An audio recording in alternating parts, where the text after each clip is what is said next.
قد تصبح ولا تمسي، وقد تمسي ولا تصبح. وما أحلى الإنسان أنه يعيش على المسامحة. أعرف أخا من ودان تعرفونها؟ كان قبل أن نرحل لدماج، هي الجلسة على كل حال كشكول شوي، قبل أن نرحل إلى دماج سبحان الله ما يفارق المجلس اللي يقول يا إخوة سامحوني، أرجوكم المسامحة، ما في شيء، حديث وكذا، لعله صدر مني شيء. كل مجلس حتى صرنا نعرف هذا ونعرف أنه عادته هكذا، يهم بالقيام يا جماعة سامحوني لعل قلت كلمة ما يطيب، ويمشي. إيش الناس هذا يا أخي؟ إيش المعادن الحلوة هذه الجميلة يا جماعة؟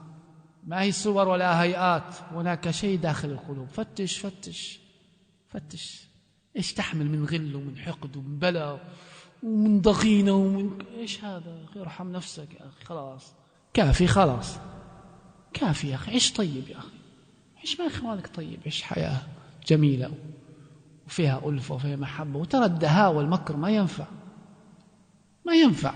ترى الله يدفع عنك، ما هو أنت الذي تدفع عن نفسك. كذاب أنت، تكذب إذا كنت تظن أنك بذكائك وشطارتك وبحيلتك تدفع عن نفسك.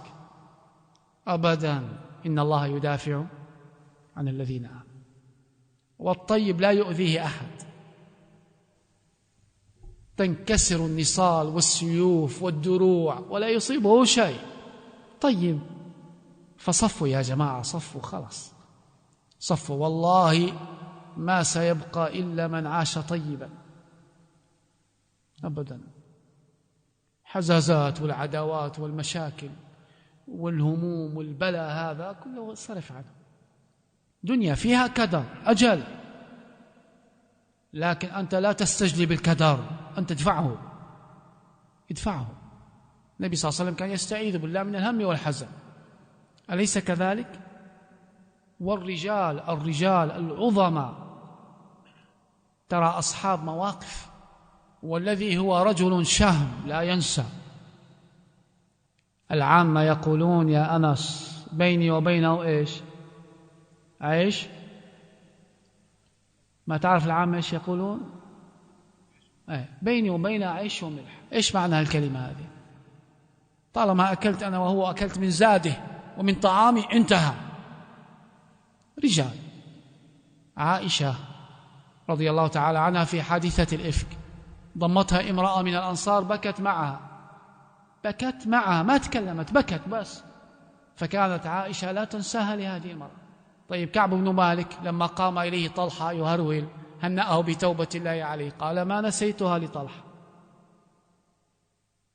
إذا ما كنا نحفظه ونحن صغار الرجولة، ما تنسى المواقف. حق ما يقوم من عندك يا أخي وينصرف، ثم الطعنات والغدرات والفجرات. ليش؟ أنصح الإخوة أن يتربوا على الوفاء لدينهم، والوفاء للسنة وأهلها، والوفاء للعشرة، والوفاء للحظة ود عشتها مع إخوانك، لحظة واحدة بس. بعض الناس يا أخي إذا سمع أخاهم مكروب سافر من بلدته إلى آخر الدنيا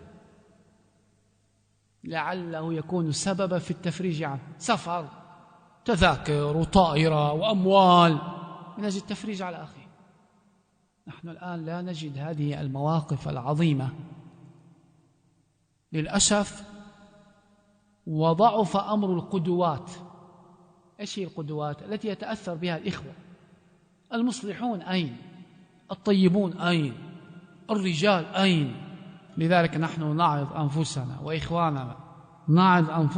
وإخواننا بأن نتقي الله جل في علا في أمرنا كله، وأن نتواصى بالصبر ونتواصى بالمرحمة. نتواصى بالصبر ونتواصى بالمرحمة. ارحموا من في الأرض يرحمكم من في السماء. حافظوا على أخوتكم. الضغينة والحقد اتركوا.